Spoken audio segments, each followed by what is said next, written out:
All right. Good afternoon, good morning, or good evening, and welcome to the Blurring the Lines podcast.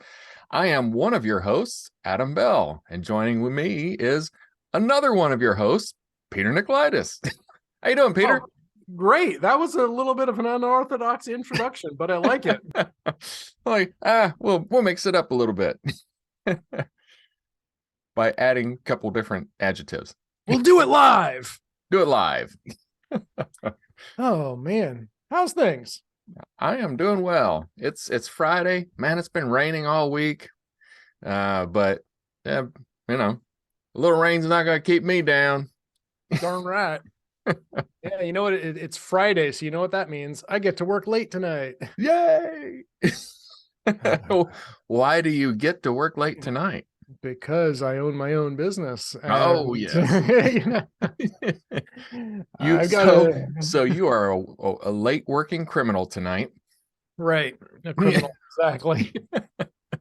Entrepreneur is a criminal. Yep, absolutely. No, it's kind of nice though. Like I'm at that point, and it's kind of coincident to Black Friday.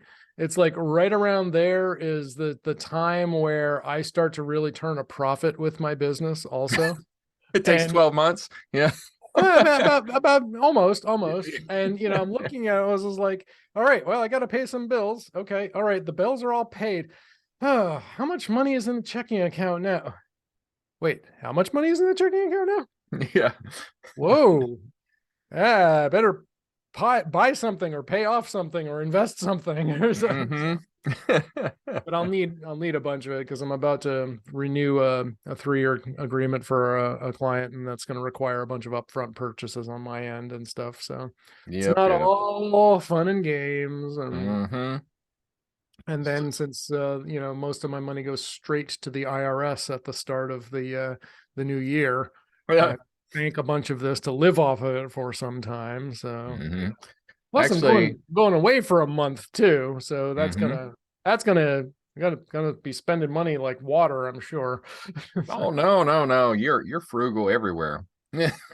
I mean, I do tend to be frugal everywhere, actually, but there will probably be times I'm like, yeah. So there, yeah, but I always defer it till at least April 15th or April 12th or whatever the date is before I send my check.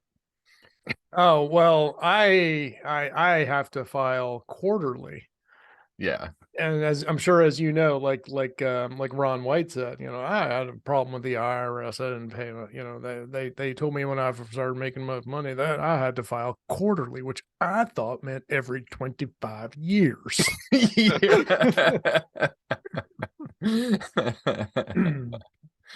I was like, if I could file, 25 years from now, that'd be cool. File maybe one more time in my life. Yeah. Well, the bummer would be you'd have to keep up with all that stuff for 25 years. Would I though?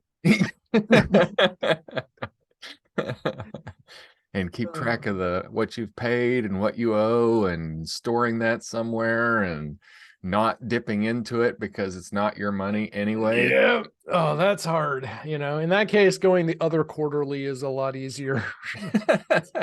Maybe do that. Well, it's funny. So I pay monthly sales tax. Tennessee Department of Revenue requires monthly. Yep. So every month I do my thing. Well, this month I noticed a $25 vendor credit. And I was like, what is this? Vendor credit.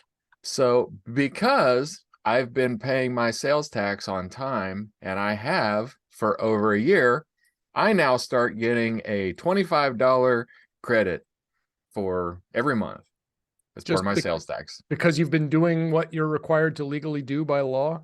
Yep. It's kind of like an employee bonus. I mean, employees... I'm okay. Like, hey, you're doing the right thing. We're going to give you a credit. I'm okay with that. You know what? That's cool. Congratulations. Yeah. Yeah. It's funny. I say the same thing about employees. It's like, so I've got to reward you for doing your job.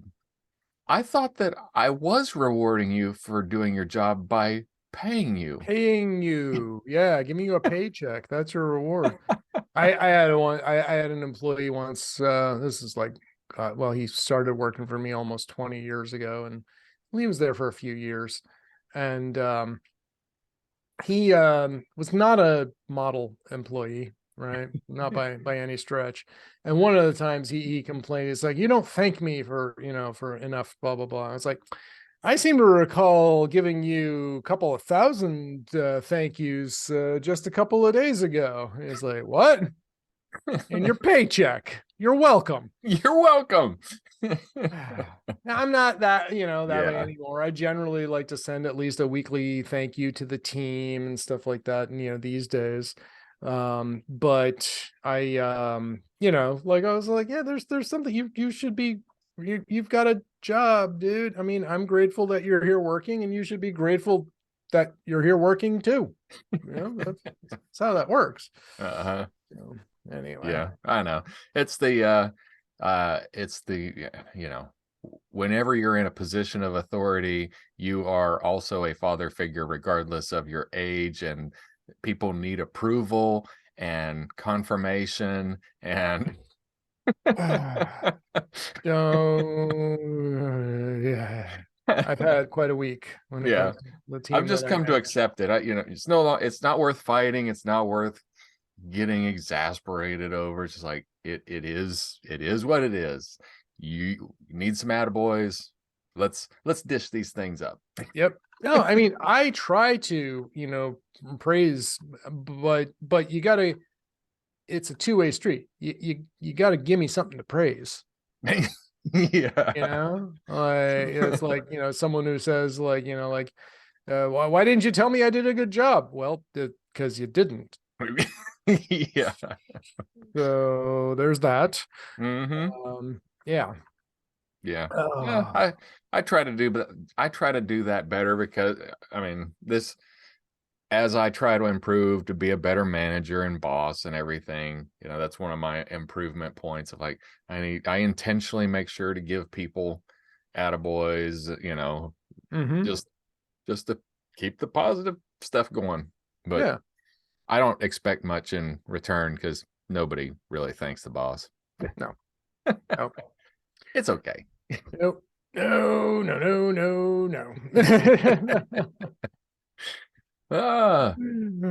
So I had, you're familiar with Zappos. You ever bought stuff from them? Shoes? I wish I just did, because I just bought a couple of pairs of shoes from Nordstrom Rack, and neither of them fit. Now I have to return them, and I either have to drive to a store or I have to pay $10 to ship them back. Nah. I'm assuming Zappos is one of those companies that's still doing free shipping, although I did hear recently that companies are planning on canceling and scaling back on free returns. Yes. So let me tell you about my return experience, because Zappos is known for their excellent customer service. That's their thing, their shtick. Yep. They sell they sell shoes, and they have great customer service, and they sell shoes. Yep. So I ordered a pair of Merrill, my standard hiking shoes, my standard work shoes for out the farm. I ordered them. They came quickly, but they didn't come to me. So, I waited a 24-hour period just in case, like, my neighbors got them, and they were going to return them.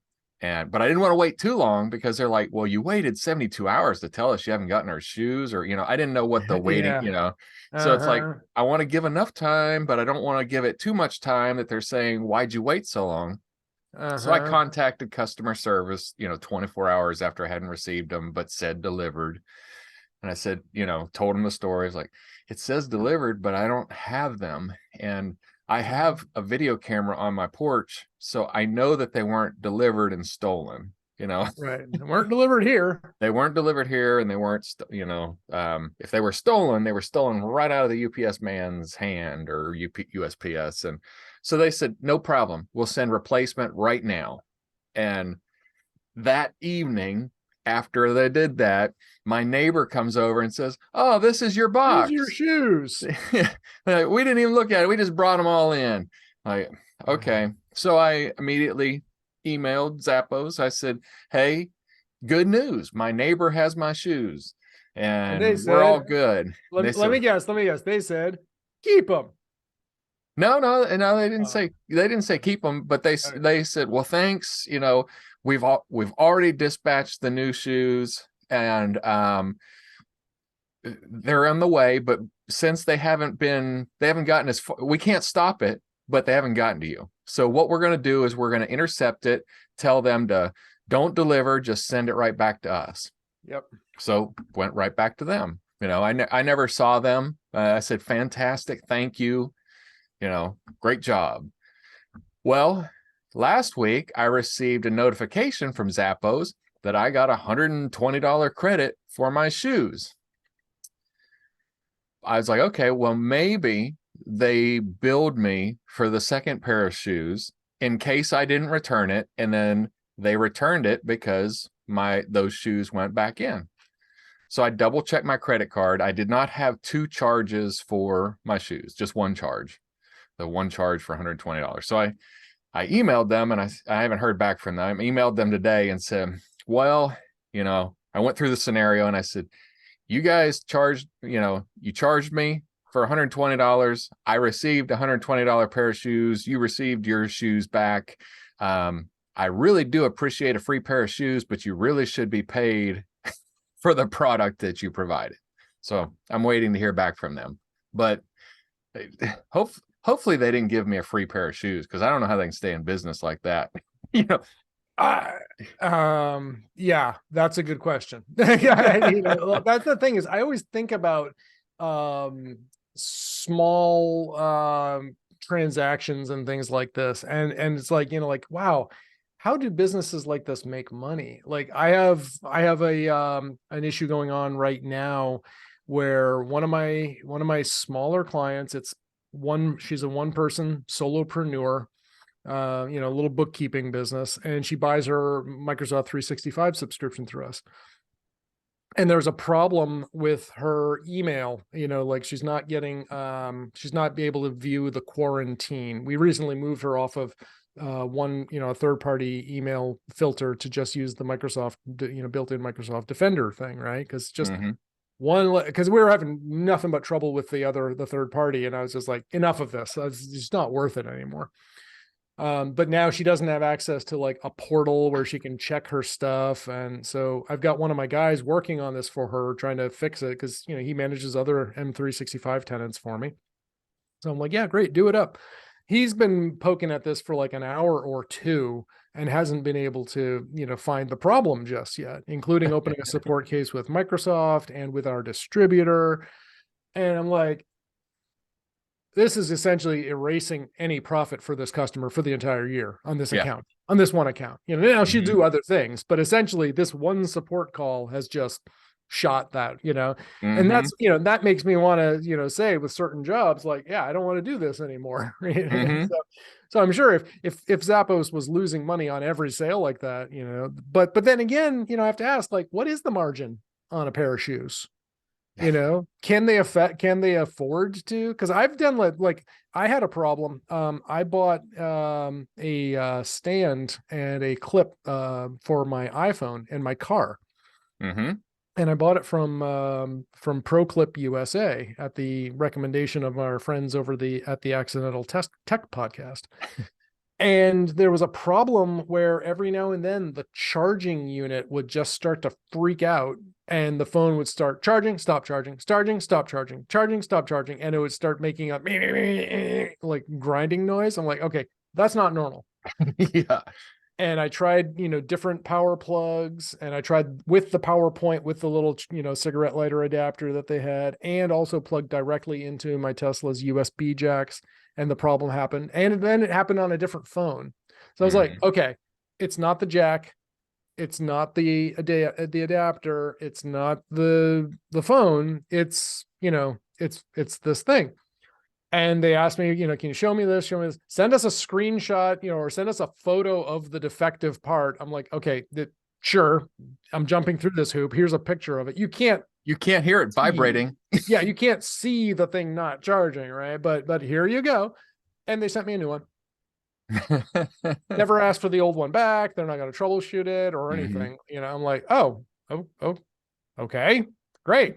So, I was like, great, out with the old, in with the new. That's fine. But, no.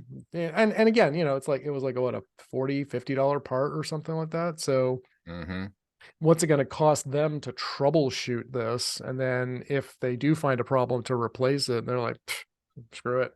Yeah. Well, I suspect Zappos will probably do what you said, and they'll just say, whatever.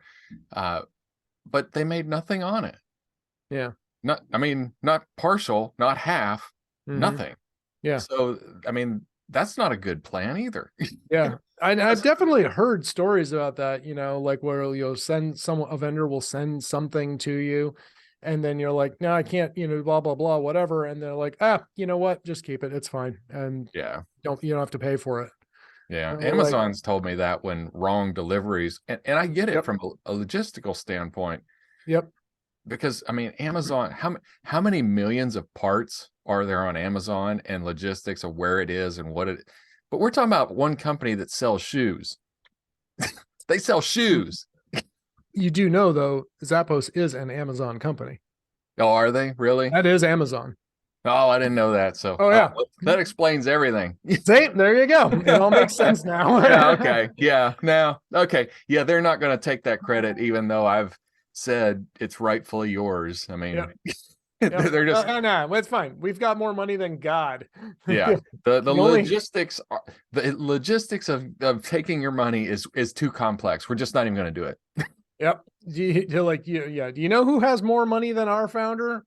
Elon Musk. Besides him, no one. No one. Yeah, forget about it. Well, so then I've got, is emergencykits.com, are they owned by Amazon?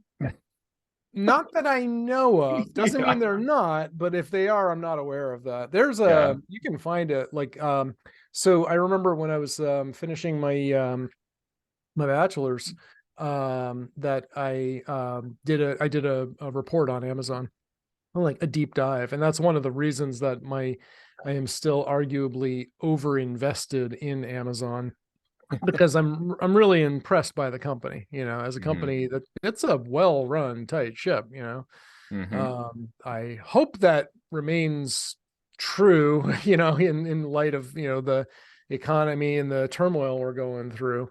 But I remember looking through and reading their I don't even remember the reports that K9 file, or the SEC filing for every year. And I read over like the last 5 years of their annual reports, and it's just like, here's the portfolio of companies that we have, and it just gets bigger every year. Yeah. But I'm sure if you go to like Wikipedia, if you Google search for it, I'm sure Wikipedia will have like an article of all, listing of all Amazon subsidiaries or something. Yeah. But now I'm curious. I want to find out myself. Because I got the kind of the same. So what I've got some emergency foods that I want to have just in case, power outages for a week or so. Or that's kind of funny.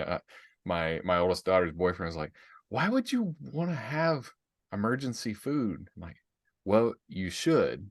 You should at least have, at the barest minimum, enough for your entire family to eat for a week. At the barest minimum, because what if you have a tornado go through, or any sort of natural disaster? Even if it doesn't hit your house, if you have no water or electricity, you still have to eat. Really?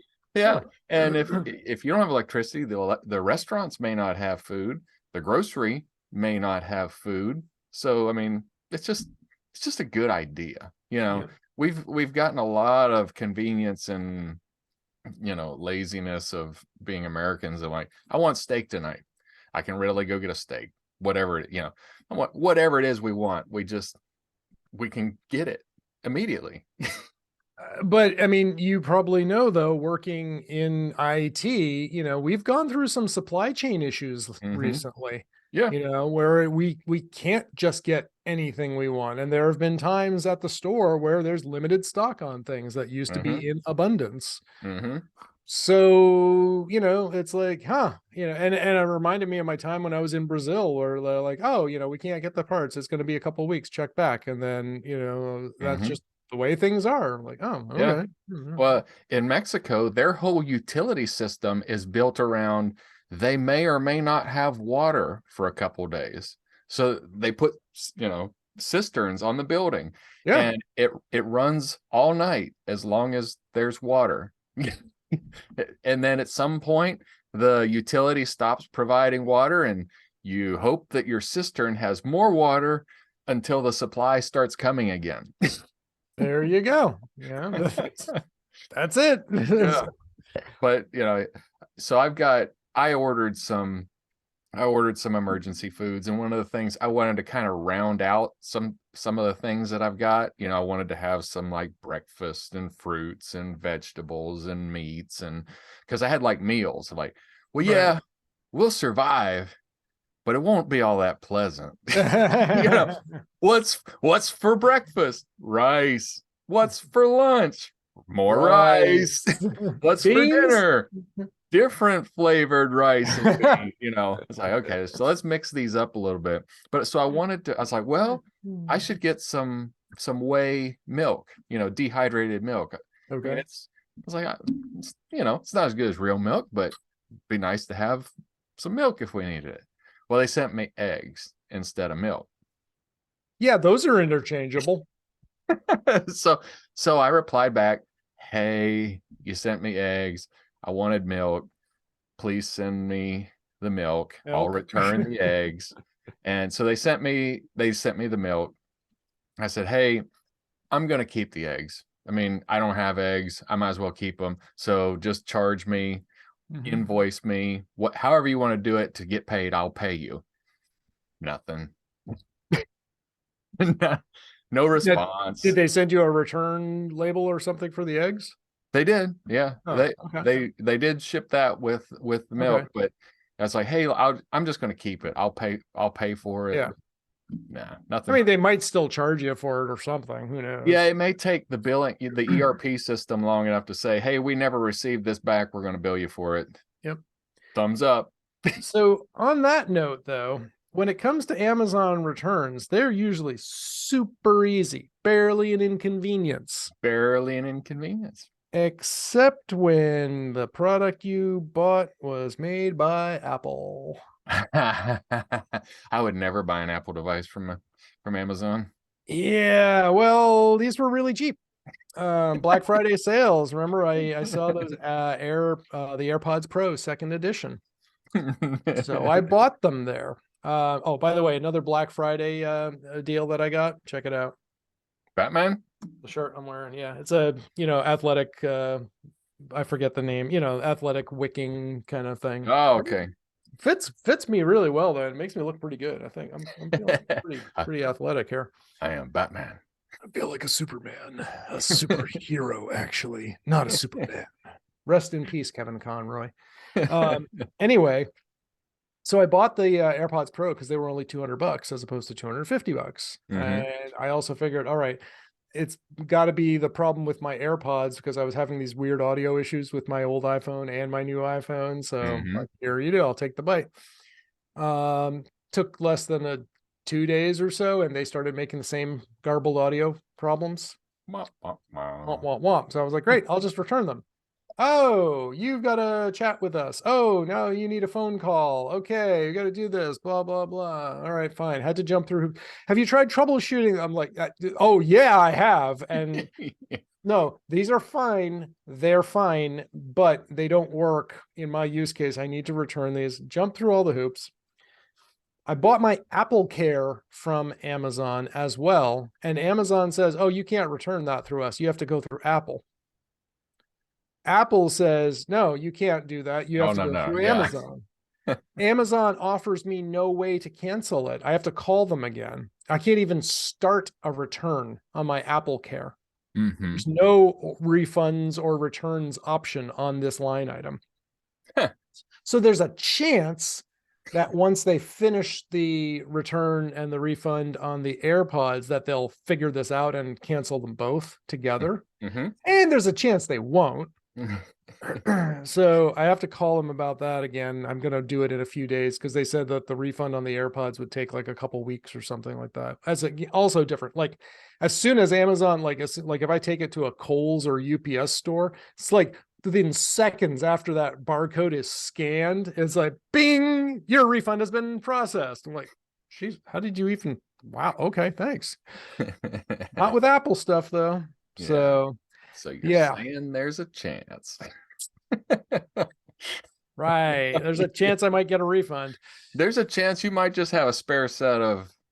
Well, I shipped them back. Pods. Oh, I shipped them already. Yeah.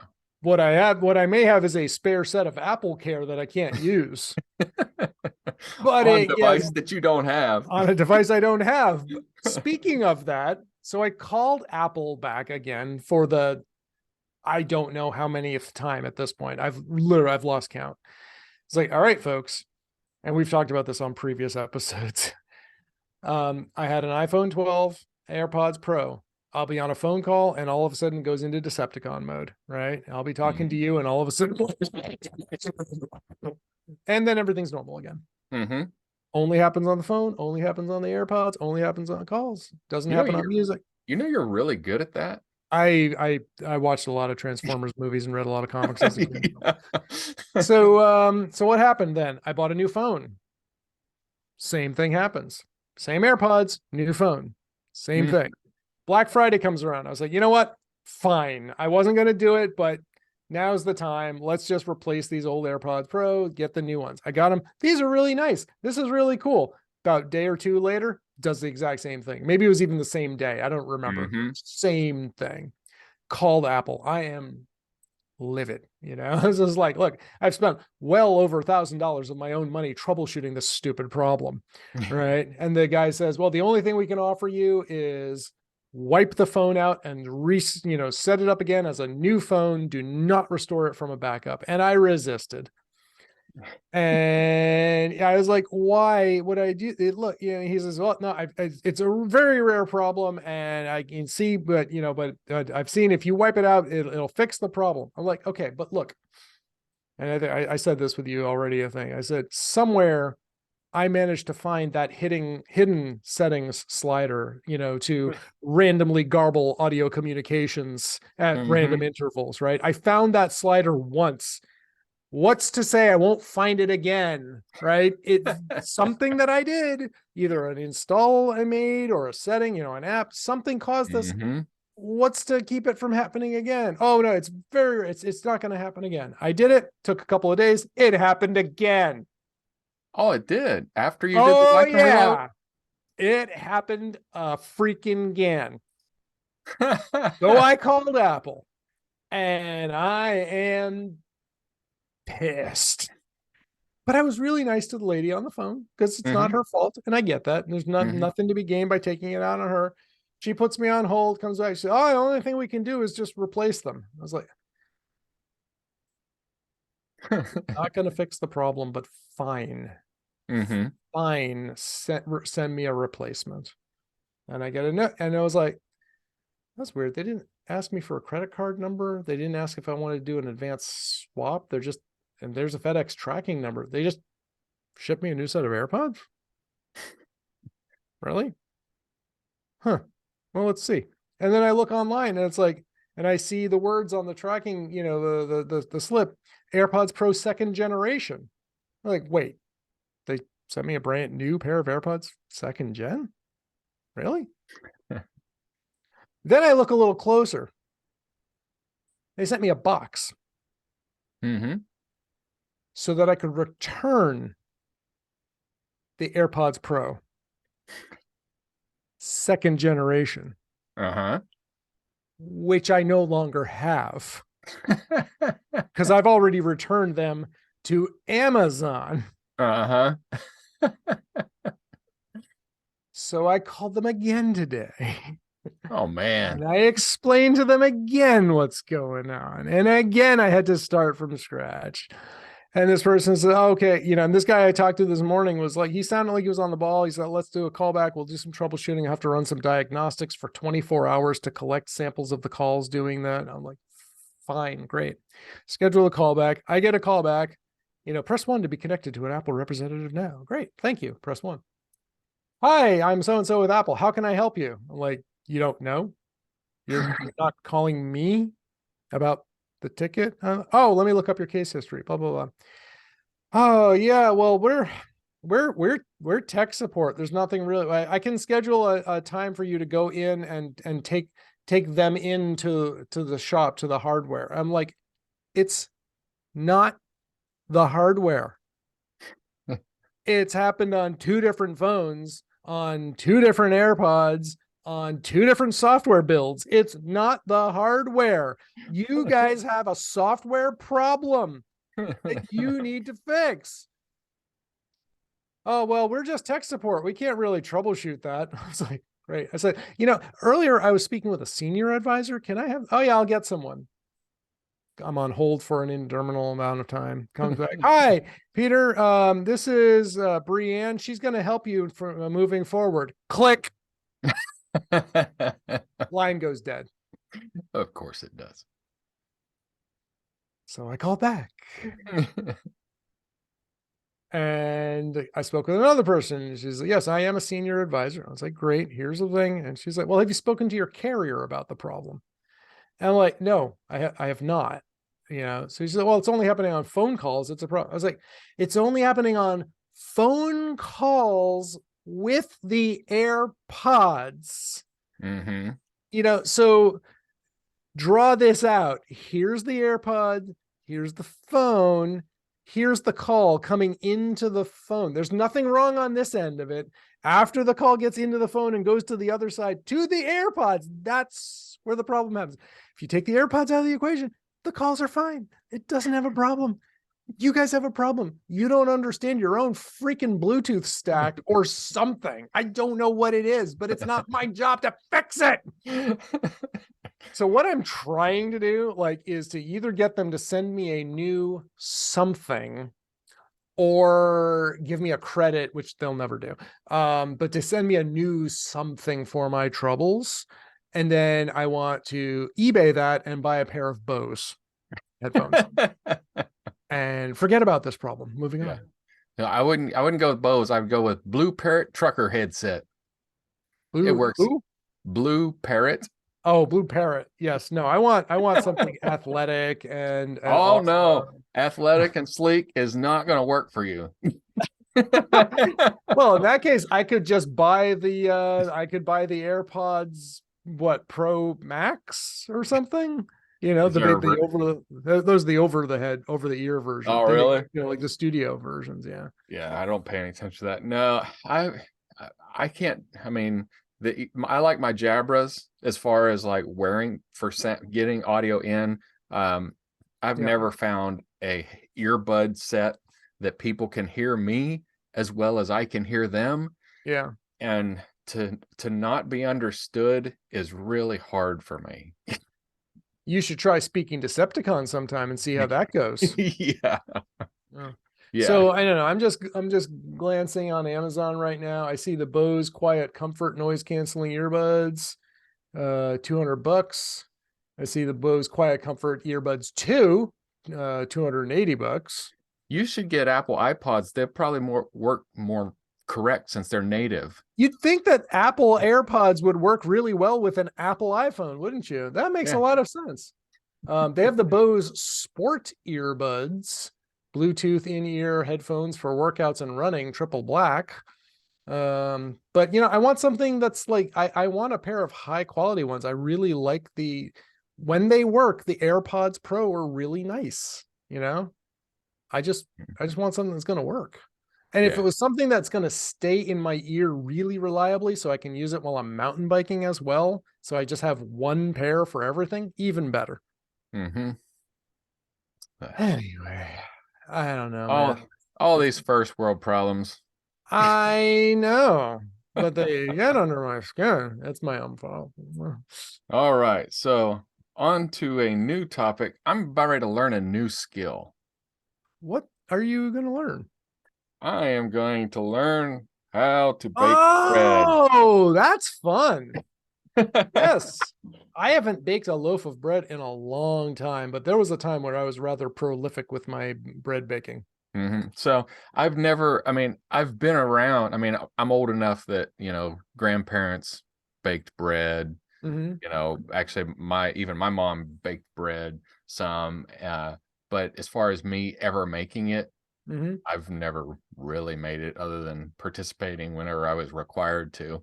So it's a lot easier than making beer. Yeah. Takes a lot less time too.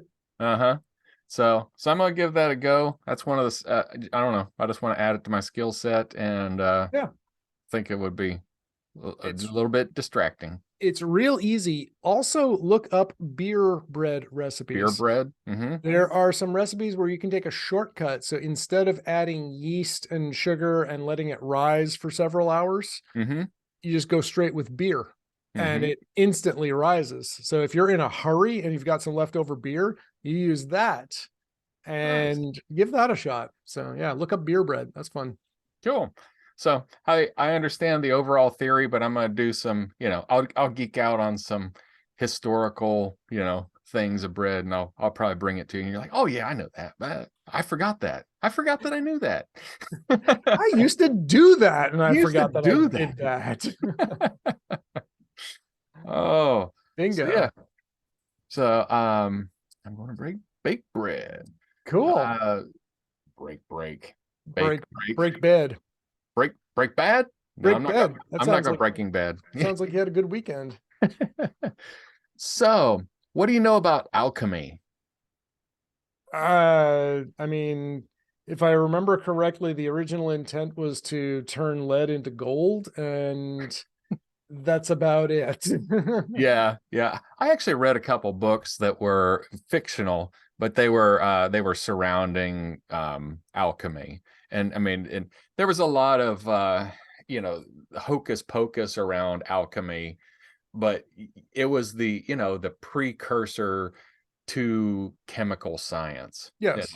It was on its way to chemistry. They were, it was kind of like the humors of the body, and all along that kind of thing, they were learning of how these things really worked. And so one of the things that an alchemist, and it's kind of weird, like you had to have all this intention of why you were going to do something, and then with this mixes with that, and that's the only way you could receive. It was more or less like, well, you weren't holding your mouth right kind of thing.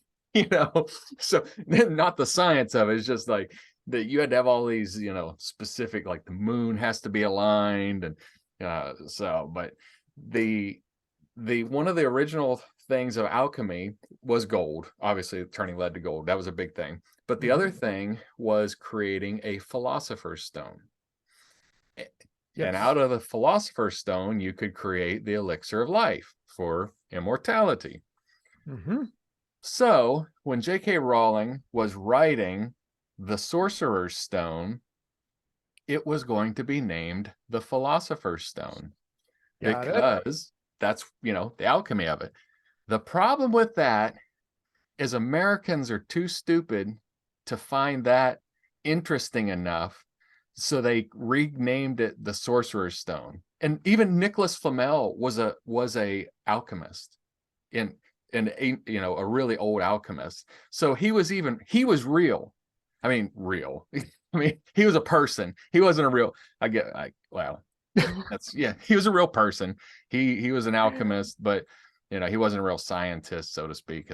But they dumbed it down and called it the Sorcerer's Stone, because that would be more interesting to the American market. The British market was fine with it. They knew what. Well, but the British still go down to the chemist when they need to buy some aspirin powder. Yeah. So they're a little closer to it. But I'm like, I'm just really disappointed, that we are so fickle and undereducated that we couldn't even be, given the proper name of something. This surprises you? I know. I know. So I thought that was an interesting thing. So, and then so our episode on Blurring the Lines podcast the one that we talk about, the Apple Watch Ultra, it has gotten a lot of views on YouTube. Like, No people kidding. watched them a lot on YouTube. I haven't checked the analytics on the podcast, like the audio only, but people have watched it on YouTube. I don't know if you were having a great hair day or what. I don't know. Apparently. But we got plenty of views. But what also I noticed was auto chapters were automatically built. As the name implies. Yeah, as the name implies. So it's really cool. So you see the, when you go to YouTube and you got the slider bar along the bottom, auto chapters are already built in based on the topics that we were talking about. And I was like, that is awesome. I want that. And I can't figure out how to, it's on with all of our other podcasts. It's on. I've got everything configured like they say it's supposed to be, but that's the only episode that has chapters. And I wonder if it's because we had such a large audience watch that one, that YouTube has an algorithm. Don't bother to enumerate crap YouTube videos because nobody's watching that stuff anyway. But if it gets X number of views, hey, let's index that thing. Yep. Could be. I don't understand the algorithm, so I can't comment on that. So I am testing the algorithm. So I'm taking an episode that has 0 watches on YouTube, and I'm watching it on different computers to see if it will generate the auto chapters based on utilization, if that's the key. Are you doing it from your own computer that you normally operate from? Because my Sublime account is a Google account. So no, I go to a different one. Okay. Well, I was wondering, I was going to say maybe consider doing it via, like Tor browser or something like that. Yeah. Something to throw it off so that it could, but so far, no luck. So if somebody knows the magic of how to get YouTube to auto, create the chapters, I'd love to know it. Yeah, not me. Well, I was hoping Scott did, because never have I asked a question that he didn't know the answer of something. And he was like, dude, I don't know. Like, what? Scott, you're supposed to be smarter than that. You're our go-to guy. Yeah, you're our go-to guy when Google doesn't work. You're a go-to guy when we can't be the Google guy. Oh man. All right. So what else we got? Well, great minds, man. Oh, brother. So Zappos shout out. Yep. YouTube. I don't know. I mean, we talked about that. Oh, that's something I didn't talk about. You might notice that my left nostril is not bleeding profusely. I did notice that. Isn't that cool? That is cool. So cool. What did you get to do, or what did you do to make that not happen? I paid a guy to shove a hot poker / soldering iron up my nose for a while. Really? Yeah. Well, I went to a doctor. No, I had told during my annual checkup a few months back, incidentally, the one where I was told, like, hey, you need to go on a statin to address your cholesterol, that doctor. Mm-hmm. I told him that every now and then I get chronic nosebleeds. It's been going on for decades, gets worse in the wintertime, cold season, sniffling, sneezing a lot. Used to be a frequent occurrence, like in boxing class at Krav Maga. I mean, you just the lightest graze, and all of a sudden, boom, there's a gusher. Yeah. And the other guy's looking at his nice white boxing gloves and wondering why they're turning red and pink. Yeah. And, it was great though, because people would be like freaked out and like, oh my God. And then I would just go ham on them because like, I'm fine. I know exactly what's going on. They think I've broken, they broke my nose, and I'm like, no. So, anyway.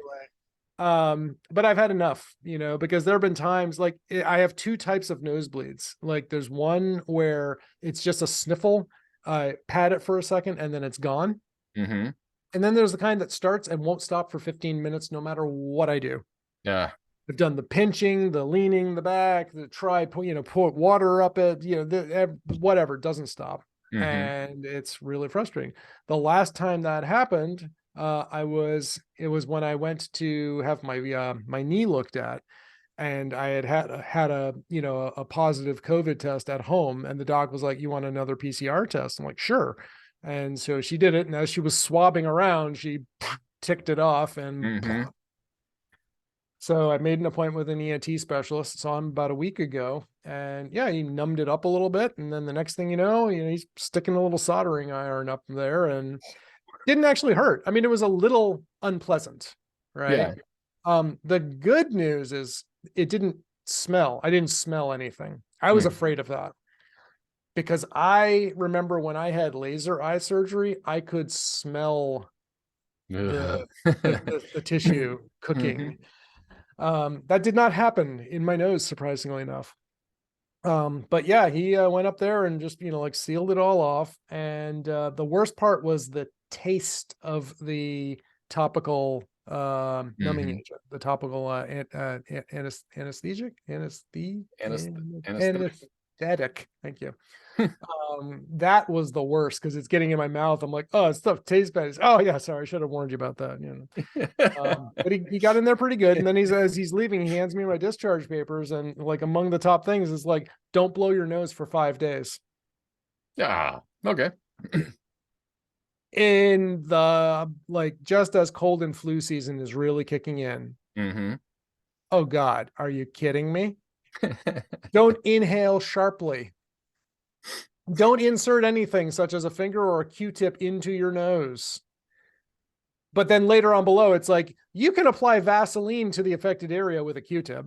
I was like, wait, those two don't whatever. I got you. Okay. All kinds of things. Don't stoop. Don't strain heavy. All the same things that they would tell, say, a weightlifter if they had hemorrhoids. This is how you avoid this. Don't strain too hard. Don't breathe in sharply. I'm like, wow. Don't do anything. So for 5 days, I'm like, oh, my old nose is plugged up. I can't. It's gross. Mucus running down my face and stuff. And I blew my nose with wild abandon 2 days ago, and no blood. So is the concept that it burns it and creates scar tissue over the area where the cells are too close to the surface? So what he said is that I have a large blood vessel on the left side, but that the right side is concave. And I wanted to ask, I was like, is that why my nose tilts a little bit to the side? But apparently there's more mass, over on this side than there is on this side. And it's funny, if I feel it, I can actually sort of even feel that. But essentially you cut off that blood there, and it forms a clot. And then, that was the next question I asked, was like, how long, I was wondering, how long is this going to be good for? And he said, yeah, you should probably be okay for a few months. So I'm like, great. So I have to do this 3-4 times a year if I want to. Apparently some people have it done once and then they never have a problem again. So I don't know which one I'll be. So, well, that's cool. Yeah. So yeah, but so far it's been a week, and no nothing there. So I'm happy about that. So anyway, last night I did have a beer. I've had it a few times. I haven't had it on the podcast yet, but it's called Erastus. And it is it's a Belgian style triple from Schilling Beer Company. I look forward to having it again and reviewing it on the other podcast on Friends with Beer. But it's a 9% alcohol, brewed up in New Hampshire. And apparently it's ranked as far as Beer Advocate goes, it's rated number 14 on all of the Belgian triples. And what's it called again? Erastus, exactly like it sounds. Erastus. Okay. So yeah, and I've had a bunch of these. I'm looking at Beer Advocate's triples, and it's like, oh, there's La Fin du Monde, Golden Monkey from Victory Brewing. Let's see, Chimay triple I've had, Allagash Curio, New Belgium Brewing Company's Allagash triple, Mary Monks from Weyerbacher, Sour Monkey. I've had a lot of these. I recognize a bunch of these. Wow, now I want another beer. But before I punch out and go get another beer, we should wrap up the show. And unfortunately, I have a lot of work to do. Yeah. I've got some stuff to do as well. So talking about beer, we do, a more mundane beer is Sam Adams, but the Sam Adams holiday pack is out. Yes. And I drink the IPAs. Elizabeth doesn't like the IPAs. I'm not a huge fan of the IPAs, but I'm like, yeah. But Fezziwig's Red Ale is the best out of the pack. Yeah. Nice. So that one's a good one. Cool. Well, shall we wrap this up? Yes, sir. Wrap it up. All right. Well, if you would like to get a hold of us, you can find Adam at sublimecomp.com and rrlavenderfarm.com. You can also find him on Twitter at sublimecomp. If you're trying to find me, I am everywhere. No, we're going to find you on Mastodon soon. I am Nikolaidis. I am at Nikolaidis at infosec.exchange. I'm also at Paradigm at infosec.exchange on Mastodon, but I'm probably going to just like table that one for the, I'm not working like the social angle of Paradigm right now. And I'm not tweeting a bunch or tooting or posting a bunch of relevant security stuff. So Maradooning, or I should probably get a Yoga with Peter account set up for at some point, but yeah, I'm on Mastodon. I still haven't done anything with it other than follow a bunch of people that I was following on Twitter, but I haven't actually started logging in to do it. I'm waiting for people like Scott and the ATP crew to come down and settle on like, this is the best Mastodon client. This is the one we're using now. And then once I hear from, people who have done some diligence and kicked the tires, then I'll start on my own. Mm-hmm. Because one thing I have been doing with the new phone build is not installing anything unless I absolutely have to. Mm-hmm. Oh, on that note, my Amazon lady in the tube recently, like 2 days ago, lost connection to my Philips Hue hub. Mm-hmm. So the A word can no longer control the lights in my house. So I had to install the Philips Hue app again on my phone, and I can't control the lights by voice anymore. First world problems, yes, but I've gotten used to it. I like it. But I'm probably not going to spend a ton of time on that because I'm, going for all new lights soon with my electrician, and I'm going to just go probably with the Lutron Caseta smart switches. So I'm not going to be, the intelligence will be at the switch level as opposed to the bulb level. So I'm not going to worry about that for right now, but it's just like, it's one tech fail after another. And I don't know if you've noticed, we got that article going around how like the Alexa department was just losing like what, 10 million a year or something like that. Or a billion a year. I didn't even remember. Like, it's not making money. I'm like, no kidding. Wasn't, you thought that this is just going to empower purchases, and no, we just use it to turn the lights on and off and play music and read us recipes. That's it. Yeah. A word, turn on Sublime lights. A word, turn off Sublime lights. Exactly. And it's probably just a coincidence, just like, like when Steve Jobs died, but the quality of the results that I'm getting and are you freaking kidding me moments that I'm hearing from this thing now are skyrocketing. I was just like, it's getting more things wrong than it's getting them right now. And I was just, so frustrating. Anyway, on that note, I think we should say, Alexa, hit the big red button. Sorry, I'm not sure.